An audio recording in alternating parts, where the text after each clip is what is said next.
आज आपल्याला कामावरती जायचं होतं, म्हणून सर्व काही आवरून उरकून घराबाहेर पडलो व गावाबाहेर पडण्यापूर्वी आई तुळजाभवानीचा आशीर्वाद घेतला व निघालो.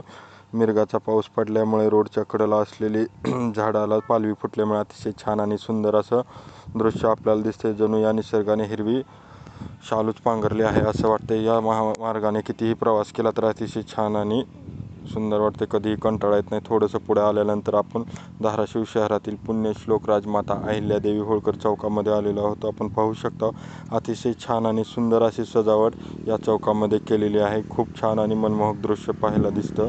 थोडंसं पुढे आल्यानंतर आज आपण लवकरच घाई गडबडीत आलो होतो, त्याच्यामुळे थोडासा नाश्ता केला.